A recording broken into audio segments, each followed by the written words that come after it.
آپ کو کسی دوسرے انسان کی جگہ پہ رکھ کے سوچیں تو کبھی بھی مالدار انسان ایک غریب انسان کے اوپر اس طرح کے ایکوزیشنز نہ لگائے.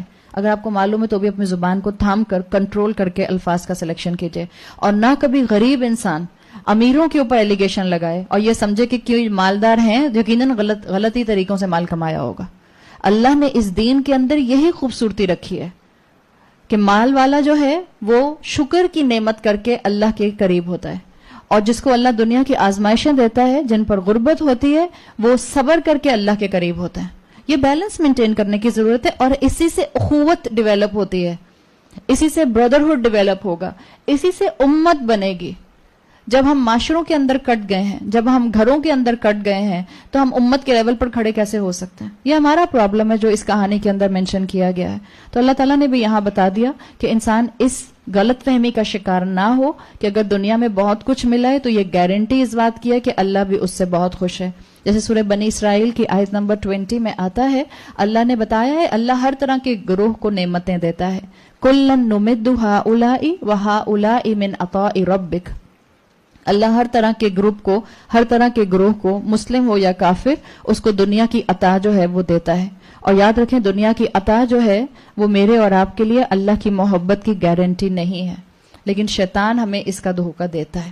شیطان کہتا ہے جب اللہ اتنا رحیم ہے تمہیں یہاں نواز رہا ہے, تمہاری تکبر اور تمہارے گناہوں کے باوجود کیسے ہو سکتا ہے وہ تمہیں آخرت میں نقصان پہنچائے. اس کانسیپٹ کو ٹھیک کیا گیا. تو اللہ تعالیٰ نے یہاں پر ایک شخص کی کہانی سنا کر ہم سب کو انڈیویجولی اندر سے ہلایا ہے, اور جس کے اندر ذرا سا بھی ایمان ہوگا وہ اپنے جملوں کو ضرور بالضرور اسکرین کرے گا. اس کے منہ سے بات ایسے ہی نہیں نکل سکتی. ہم نے ہمیشہ سنا ہے نا, پہلے سوچو پھر بولو. اس میں بہت گہرائی ہے. مومن بغیر سوچے سمجھے بات نہیں کرتا. مومن نہ ایسی بات کرتا ہے کہ جو اللہ کے ہاں لکھ لی جائے تو بعد میں اس کی پکڑ کا باعث بنے, اور نہ مومن ایسی بات کرتا ہے کہ اس کا جملہ سامنے والے کو تکلیف دے دے. ہاں انٹل انلیس کہ وہ حق کی بات ہے, لیکن آپ کی وہ بات ایسی نہیں ہونی چاہیے جس میں آپ جو ہیں وہ اپنے آپ کو عظیم اور دوسرے کو حقیر مینشن کر رہے ہوں. یاد رکھیں ہم نے وہ حدیث پڑھ لی ہے, سن لی ہے کہ اللہ کی جو کرسی ہے اس کی کیفیت کیا ہے اور دنیا کی کیفیت کیا ہے, اور اس دنیا کے اندر میری کیفیت کیا ہے. سائز تو دیکھیں ہم اپنا ذرا, ہمیں کوئی کسی قسم کی جسٹیفیکیشن ملتی ہے کہ ہم تکبر کریں؟ اپنا سائز تو دیکھیں ہم, اور اس پر ہم تکبر اللہ کے سامنے کرتے ہیں. اللہ جو کہ السمیع اور البصیر ہے, اس کے سامنے ہم اپنی نعمتوں کے اوپر جو ہے وہ اتنا اتراتے پھرتے ہیں. یہ واقعہ ہے تو ہزاروں سال پرانا, لیکن اب ہماری بالکل پرفیکٹ عکاسی کر رہا ہے. انسان کا مسئلہ یہ ہوتا ہے کہ یہ اللہ تعالیٰ نے اس کہانی سے واضح کر دیا کہ انسان سٹیپ بائی سٹیپ گمراہی میں بڑھتا ہے. جیسے اس شخص کا معاملہ یہاں دکھایا گیا ہے آیت نمبر 32 سے لے کر اب تک. سب سے پہلے کیا ہوا کہ یہ دنیا کی نعمت کی محبت میں آ گیا, یہ اس کی پہلی گمراہی تھی. اور جب اس نے اس کو اور فیڈ کیا, یہاں اپنی اصلاح نہیں کی, تو اس کی یہ دنیا کی چیزوں پر محبت دنیا کے اوپر توکل پر بڑھ گئی. اب وہ ریسورسز کو ہی کل طاقت سمجھنے لگ گیا, ریسورسز کو ہی اصل میں اپنے فائدے کا اور اپنی کامیابی کا سامان سمجھنے لگ گیا. اور جب اس نے یہاں پر اس قدم پر اپنے آپ کو جمایا تو اگلا قدم کیا آیا, اس میں تکبر آ گیا. اور جب تکبر آیا تو تکبر ہمیشہ نعمت کو فلانٹ کراتا ہے. متکبر انسان اپنی نعمتوں کا فلانٹ کرتا ہے, اور جب متکبر انسان اپنی نعمت کا فلانٹ کر رہا ہوتا ہے تو وہ سامنے والے کو حقیر سمجھ رہا ہوتا ہے. یہ سٹیپ بائی سٹیپ انسان کی گراوٹ آتی ہے, اخلاقی گراوٹ, اور اسی کو منشن کیا گیا ہے. ہم جس معاشرے میں رہتے ہیں اس معاشرے کا یہ ٹیگ لائن ہے, if you have it flaunt it. یہی ٹیگ لائن ہے نا, جس کے پاس ہے وہ دکھائے. اور عورتوں کو تو شیطان کے ذریعے ایسا ٹریپ کیا گیا ہے, کیسے کیسے سلوگنز عورتوں کے لیے کہتے ہیں. وہ کہتے ہیں when life gives you curves flaunt it, انا للہ و انا الیہ راجعون. کیا مطلب اس بات کا؟ جس کی جتنی اچھی باڈی ہے وہ دکھائے, اس کو چھپاتا کیوں پھرتا ہے؟ اور شیطان نے عورت کو ایسے ٹریپ کیا ہے. اگر اللہ نے آپ کو کروز دیے ہیں تو فلانٹ اٹ. یہ شیطان ہے, اور شیطان نے ایسا اس چیز کے اندر انوالو کیا ہم عورتوں کو کہ ہر طبقے کی عورت اس کا شکار ہوئی ہے. ہر معاشرے کی عورت اس کا شکار ہوئی ہے, پوری دنیا کی عورتیں اس کا شکار ہوئی ہیں. وہ کہتے ہیں a woman without curves is like jeans without pocket. Flaunt it if you don't fake it. اگر آپ اصلی جسم رکھتی ہیں تو اس کو فلانٹ کیجئے. اور یہ تکبر کا اظہار ہے, اور تکبر کا اظہار کر کے آپ اصل میں سامنے والے کا نقصان نہیں کر رہے ہوتے, آپ اپنا نقصان کر رہے ہوتے ہیں. آپ جب ان سلوگنز کے شیڈ میں دنیا کو دیکھیں گے تو آپ کو پتا چلتا ہے کہ آج ہر کوئی کیوں اپنی خوبصورتی کو فلانٹ کرتا ہے, اور وہاں فلانٹ کرتا ہے جہاں فلانٹ کرنے سے اللہ نے منع کیا ہے. اپنے حسن کو ہر کوئی کیوں دکھاتا پھرتا ہے؟ شوہر کیوں پریفر کرتے ہیں اپنی کارپوریٹ پارٹیز کے اندر اپنی بیویوں کو لے جانا؟ کیا ریزن ہوتی ہے؟ They want to flaunt their wives, کہ دیکھو آ کے میری بیوی کتنی خوبصورت ہے. اور کیا وجہ ہوتی ہے؟ اور تو کوئی وجہ نہیں ہوتی ہے. ویسے گھر کے معاملے کے اندر وہ اپنا سے اور اپنی بات اوپر رکھیں گے, لیکن جب ایسا معاملہ آئے گا تو بیوی کو فلانٹ کرنے کے لیے وہ باہر ضرور لے کر جائیں گے. اور یہ معاملہ انسان کا ہوتا ہے. انسان کا تکبر اس کو ہر نعمت کو فلانٹ کراتا ہے, چاہے وہ سٹیٹس ہو, اولاد ہو, خوبصورتی ہو, حسن ہو. اور حسن فلانٹ کرنے میں سوری ٹو سے صرف عورتیں نہیں یہ کام کرتے ہیں, مرد بھی بہت یہ کام کرتے ہیں. جس کی جتنی مسکولر باڈی ہوگی اس کی اتنی چھوٹی شرٹ ہوگی. میں مردوں کی بات کر رہی ہوں, عورتوں کو تو میں کیا کیا کہانی سناؤں گی تو میری تو پھر سورہ کہف ساری عورتوں پہ ہی گزر جائے گی. مردوں میں بھی ایشو ہے. جس نے جتنا ورک آؤٹ کر کے اپنے آپ کو مسکولر بنایا ہوا ہے وہ اتنی شارٹ سلیوز پہنے گا یا سلیوز اوپر چڑھا کے رکھے گا اپنے. یہ کیا ہے کانسیپٹ؟ یہی کانسیپٹ ہے. If you have it flaunt it. ہے تو دکھائے نا. اللہ تعالیٰ نے بھی ایک ایک بیماری کا علاج جو ہے وہ ہمیں اس کے اندر دکھا دیا ہے, کہ اللہ تعالیٰ نے بتا دیا کہ اپنی ان نعمتوں کے اوپر ایسا غرور نہ کرو. اللہ کی نعمتوں کو وہیں استعمال کرو جن جگہوں کے لیے اللہ نے ان کو استعمال کرنے کے لیے دیا ہے. ورنہ انسان کی حقیقت کیا ہے؟ امیجن کر لیں آپ کی جو بھی ایج ہے, چلیں یہ تو اب میں ایج تو نہیں پوچھ رہی آپ لوگوں سے, آپ کی کیا کیا ایج ہے. آج سے 100 سال پہلے آپ کو اور مجھے کتنے لوگ جانتے تھے؟ کوئی نہیں جانتا تھا. اتنا پریشان کیوں ہو رہے ہیں؟ کوئی جانتا تھا آپ کو؟ میں تو کوئی ایسی خاتون بیٹھی ہیں جو 102 سال کی ہیں یا 101 سال کی ہیں. بھئی 100 سال پہلے میں نے اس لیے اتنا بڑا فگر بولا ہے کہ سب سیف سائڈ پر سبھی آ جائیں اس کے اندر. میں نے 40 سال پہلے نہیں بولا, میں نے 30 سال پہلے نہیں بولا, میں نے 50 سال پہلے نہیں بولا. 100 سال پہلے ہمیں کوئی نہیں جانتا تھا. اب یہ بتائیں آج ہم یہاں بیٹھے ہیں, آج سے 200 سال کے بعد ہمیں کوئی جانے گا؟ کوئی بھی نہیں جانے گا. تو اتنی اکڑ کس بات کی ہے؟ اتنے سے ٹائم کے لیے, ایک 60-70 سال کے سپین کے لیے اس دنیا کے اوپر بھیجے گئے ہیں. کس بیسس کے اوپر ہم اتنا اکڑتے ہیں اور اتنی عقل کرتے ہیں؟ سورۃ الدہر میں آتا ہے, اللہ تعالیٰ نے فرمایا آیت نمبر 1 میں, جس کو سورۃ الانسان بھی کہتے ہیں, هل اتى على الانسان حين من الدهر. انسان پر کیا ایسا زمانہ نہیں گزرا, لم یکن شیئا مذکورا, جب انسان کوئی قابل ذکر چیز ہی نہیں تھا. نہ ہم پہلے تھے نہ ہم بعد میں ہوں گے. تو اکڑ کس بات کی ہے؟ تکبر کس بات کا ہے؟ اللہ کو اس کی پرواہ نہیں ہے کہ کون کتنا خوبصورت ہے. اللہ کو اس کی پرواہ نہیں ہے کہ کون کتنے بڑے گھر میں رہتا ہے. اللہ کو اس کی پرواہ نہیں ہے کہ کس کے پاس کتنی بڑی یونیورسٹی کی ڈگری ہے. اللہ کو اس کی پرواہ نہیں ہے کہ کون کس گاڑی میں بیٹھتا ہے. اللہ تو دلوں کو دیکھتا ہے. اللہ دلوں کی کیفیت کو دیکھتا ہے. آپ گاڑی میں بیٹھ کے, اور بڑی سے بڑی گاڑی میں بیٹھ کے درس میں جاتی ہیں, حلال کمائی کی ہے, الحمدللہ. آپ سائیکل پر بیٹھ کر الکوہل خریدنے جاتے ہیں, انا للہ و انا الیہ راجعون. اس کا مطلب یہ تھوڑی ہے کہ کیونکہ ہم سائیکل پہ بیٹھ گئے تو آپ الکوہل خرید سکتے ہیں, اب جسٹیفائڈ. اب کیا کریں, اب غم بھلانے کے لیے پینی ہی پڑتی ہے. اس کا مطلب یہ تو نہیں ہے. تو اللہ تعالیٰ کی نظر میں انسان کا کوئی سٹیٹس نہیں ہے سوائے اس کے عمل کے. اور اللہ تعالیٰ نے سورہ حجرات میں یہ بات مینشن کی ہے, اللہ تمہارے جو ہے اصل میں تقوی کو دیکھتا ہے. اللہ تمہاری جو ہے وہ خدا خوفی کو دیکھتا ہے. یاد رکھیں, انسان چاہے بادشاہ ہے یا انسان سویپر ہے, جس کو جو بھی ملا ہے, چاہے بادشاہ کو رکھیں سامنے یا سویپر کو رکھیں, دیا کس نے؟ تو پھر کس بات کی اکڑ؟ آپ کی اور میرے پاس چوائس تھی, ہم جن گھروں میں پیدا ہو گئے. چوائس تو نہیں تھی. ہم ریپلیس کر لیں اپنے گھروں میں اپنے سٹاف کے ساتھ اپنے آپ کو, تو کیا کر لیتے ہیں ہم؟ کچھ بھی نہیں کر سکتے تھے. تو یہ تو اللہ کا دیا ہوا ہے. اکڑ کس بات کی؟ تکبر کس بات کا؟ جب تکبر ہو, تمکنت ہو چال کے اندر, گفتگو کے اندر, تو پھر وہ انسان اندھا ہو جاتا ہے, اندھا ہو جاتا ہے. تو متکبر انسان اللہ کی آیات کو سامنے دیکھتے ہوئے ایمان نہیں لاتا. اور ہیومینٹی کے اندر سب سے بدترین متکبر انسان کی مثال جس کی قرآن میں آتی ہے وہ کون تھا؟ فرعون.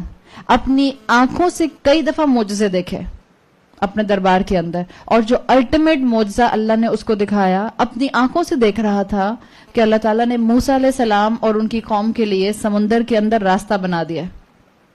اور جو روایات اور ہسٹری بتاتی ہے وہ یہ بتاتی ہے کہ جو راستہ بھی پیو ہوا تھا, جو راستہ بنا تھا, کیونکہ 12 قبیلے تھے نا بنی اسرائیل کے, تو وہ ایک 12 لینز کا راستہ بنا تھا, اتنا چوڑا راستہ بنا تھا. ایسا نہیں کہ آدھے پانی میں ڈوب رہے ہیں اور سانس نہیں آ رہی ہے پھر ادھر ادھر ہو رہے. چوڑا راستہ بنا تھا اور خوب اس میں آسانی کے ساتھ وہ چلے تھے, جس میں اللہ تعالیٰ نے کہا کہ سمندر کے درمیان میں ایک کھلا راستہ بنا, اور جو سمندر تھا وہ 2 پہاڑوں کی طرح دونوں طرف ویوز کھڑی ہو گئے. اپنی آنکھوں سے دیکھ رہا تھا, اتنی بڑی آیت تھی اس کے سامنے اللہ کی, یہ انسان نہیں کر سکتا, کوئی بھی فرعون نہیں کر سکتا تھا. یہ اپنی آنکھوں سے دیکھا, لیکن متکبر تھا نا, اس کے تکبر نے اس کو بلائنڈ کیا ہوا تھا. وہ پھر اسی راستے میں سے بنی اسرائیل اور موسیٰ علیہ السلام کے پیچھے ان کو پکڑنے کے لیے بھاگا, اور پھر اللہ تعالیٰ نے وہیں, جب وہ درمیان میں پہنچا تو اللہ نے وہیں ڈبو دیا. متکبر انسان اپنے تکبر میں اندھا ہوتا ہے, اور پھر اپنے تکبر میں اندھا ہونے کی وجہ سے اپنی دنیا اور آخرت دونوں کا نقصان کرتا ہے. اور فرعون کی مثال ہمارے سامنے ہے. ہمارے ہاں یہ چیزیں عام ملتی ہیں.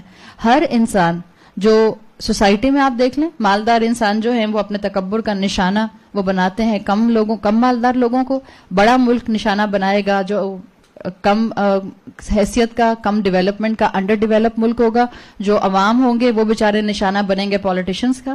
یہ اس دنیا کی بیماریاں ہیں, اور یہ دنیا کی بیماریاں جب تک ٹھیک نہیں ہوں گی, جب تک یہ قرآن آپ کو ایز اے گائیڈ لائن نہیں سامنے رکھنے کا موقع ملے گا. کوئی دنیا کی بیماری ٹھیک نہیں ہو سکتی جب تک اس کے سوشل سسٹم, اس کے پولیٹیکل سسٹم, اس کے اکنامیکل سسٹم اور اس کے انڈیویجول سسٹمز کو اپنے اوپر اپلائی نہیں کیا جائے گا. اس کی ایک ایک آیت میں اتنے لیسنز ہیں کہ اگر آپ اور میں پڑھنے بیٹھے ہیں تو ہماری زندگیاں ختم ہو جائیں گی, اس کے خزانے ختم نہیں ہوں گے. اللہ کے رسول صلی اللہ علیہ وسلم کی حدیث کا مفہوم آتا ہے کہ قرآن کے عجائب کبھی ختم نہیں ہوں گے. یہ عجائب قرآن کے میریکلز ہیں, قرآن کے میریکلز کبھی ختم نہیں ہوں گے.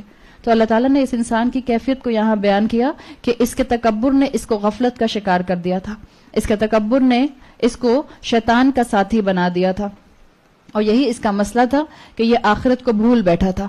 اب یہ ڈسکرپشن یہاں تک اس شخص کا تھا جس نے تکبر کیا, اور اللہ نے اس کی نعمتوں کو ڈسکرائب کیا 2-3 آیات کے اندر. اب آیت نمبر 37 سے اس کے دوسرے دوست کا جو کانورسیشن ہے, جو گفتگو ہے, وہ آ رہی ہے. اب دیکھیں آیت نمبر 37 میں اس نے کس چیز کا انکار کیا تھا؟ اس نے کہا تھا کہ اگر میں لوٹایا, پہلی بات یہ کہ مجھے نہیں لگتا قیامت آئے گی, اور اگر میں لوٹایا بھی گیا تو مجھے لگتا ہے کہ میں دنیا سے بہتر ریٹرن میں پاؤں گا. اس سے پہلے تک اس کا دوست کچھ نہیں بولا. مفسرین کہتے ہیں کہ جب تک یہ شخص اپنی ذات کو اور اپنی نعمتوں کو فلانٹ کر رہا تھا, جو اس کا دوست تھا وہ خاموشی سے سنتا رہا. بعض اوقات آپ کو لوگوں کی باتیں اتنی خاموشی سے سننی پڑتی ہیں جب لوگ آپ کو بتائے جا رہے ہوتے ہیں کہ ہم ویکیشن میں پہلے یہاں گئے, پھر ہم اس ریزورٹ میں گئے, پھر ہم نے یہ کھانا کھایا, پھر ہم نے یہ کیا, پھر ہم نے یہ کیا. آپ کہتی ہیں آپ خاموشی سن رہی ہوتی ہے نا, آپ تو نہیں کہتی شٹ اپ, خاموش ہو جائیں, میرے سر میں درد لگا دیا آپ نے بول بول کے, مجھے پتا ہے سب کیا ہے اور کہاں ہے. آپ بھی چپ کر کے سنتی رہتی ہے. اس شخص نے بھی خاموشی سے اس کی ساری باتوں کو برداشت کیا, لیکن جب اس نے آخرت کے اوپر اپنے فریم آف مائنڈ سے چیلنج کیا, اور جب اس نے اللہ کی بنائی ہوئی ایک حقیقت کو ڈینائی کیا, قیامت کو, تب یہ بولا. قال لہ صاحبہ, اس شخص کے دوست نے اس سے کہا, وہو یحاورہ, اگین وہی بات آ گئی. کیسے کہا؟ اچھا سنو, اب تم چپ ہو جاؤ, اب میں بولوں گا, تم نے بہت بول لیا. نہیں, ایسے نہیں کہا. وہو یحاورہ کیا بتا رہے کہ گفتگو شروع کی اس نے اب, اور گفتگو کے اندر, کانورسیشن کے اندر اس نے اس کو سمجھانا شروع کیا. اور کیسے سمجھایا؟ اکفرت بالذی خلقک من تراب, کیا تم اس ذات کا کفر کرتے ہو جس نے تم کو مٹی سے بنایا, ثم من نطفہ, پھر اس نے تم کو ملے جلے پانی سے بنایا, یعنی سپرم سے اور اووم سے, ثم سواک الرجل, اور پھر اللہ تعالیٰ نے تم کو ایک پرفیکٹ انسان بنا دیا. یہ ایک دوست اپنے دوست کو سمجھانے کی کوشش کر رہا ہے. اس چیز کو یہاں مینشن کیا گیا ہے. یہ جو دوسرا دوست تھا, اس کے لیے تفاسیر میں آتا ہے کہ یہ غریب دوست تھا. اس کے پاس مال اور دولت نہیں تھے، اور جس طرح اس دوست کے پاس تھے جس کا پہلے ذکر آیا، اس کے مقابلے میں نہ یہ مال رکھتا تھا، نہ یہ بہت بڑے گھر اور مینشنز رکھتا تھا، نہ پراپرٹیز رکھتا تھا، اور نہ اولاد رکھتا تھا. تو آپ سوچیں ایسے انسان کے سامنے بیٹھ کر آپ ساری اپنی نعمتوں کو ڈسکرائب کریں گی تو اس کے دل پر کیا گزرے ہوگی؟ آپ سوچیں نا، آپ سوچیں اپنے گھر کے ڈومیسٹک سٹاف کے سامنے بیٹھ کے آپ اپنی کسی ویکیشن کا یا اپنے کسی بینک اکاؤنٹ کا یا اپنے شیئرز کا ڈسکشن شروع کر دیں. آپ اس کو کہیں کہ تمہیں پتہ ہے میرے پاس فلاں کمپنی کا شیئر ہے اور اس کمپنی کا شیئر اتنا ڈیویڈنڈ آتا ہے اس کا. کیسا لگے گا اس کو؟ وہی والی فیکٹر جو آپ کو کل بتایا تھا، شادی کا ماحول. آپ کی یہ گفتگو سن کے بھی اس کو آپ سے نفرت ہونا شروع ہو جائے گی. اس شخص کا بھی اس وقت معاملہ یہی ہو سکتا ہے. ہرٹ ہوا ہوگا لیکن اس نے ہرٹ ہونے پر یہ نہیں کہا کہ ایکسکیوز می تم بڑے گناہگار ہو، تم مجھے جو وہ ہرٹ کیے جا رہے ہو. حالانکہ اس شخص نے جو باغ والے نے اپنی بات شروع کی تھی، اس نے کہا تھا انا اکثر منک مالا و نفرا، میں تم سے مال اور تعداد میں زیادہ ہوں. اس شخص نے کیا کیا؟ اس نے اللہ سے جوڑ دیا. کیا تم اس کا کفر کرتے ہو؟ اکفرت بالذی خلقک من تراب، جس نے تم کو مٹی سے بنایا.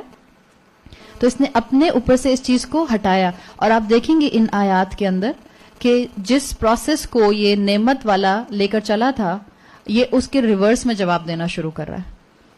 یہ نعمت والا جو تھا، اس نے سب سے پہلے اللہ کی نعمت کی ناشکری کی تھی، پھر تکبر کیا تھا، اور پھر قیامت کا انکار کیا تھا اکارڈنگ ٹو قرآن کی آیات.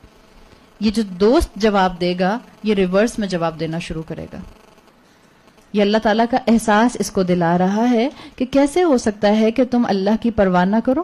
اور یہ دعوت دینے والا انداز ہے. اکفرت بالذی خلقک من تراب، اپنے سے نہیں بات شروع کی کہ تم نے مجھے بہت ہرٹ کیا ہے، تم نے مجھے بہت تکلیف دی ہے. یہاں سے شروع نہیں کی بات. تو آپ کی اور میرے لیے بھی بہت سبق ہے. جو لوگ آپ کو ہرٹ کرتے ہیں جو لوگ آپ کو ہرٹ کرتے ہیں، اس پوائنٹ سے بات شروع نہ کریں جو آپ دو کے درمیان میں کلیش کا پوائنٹ ہے. کسی کامن گراؤنڈ سے بات شروع کریں تاکہ سامنے والا آپ کی بات کو سننے کے لیے تیار ہو جائے. دعوت دینے والا غصے میں دعوت نہیں دیتا.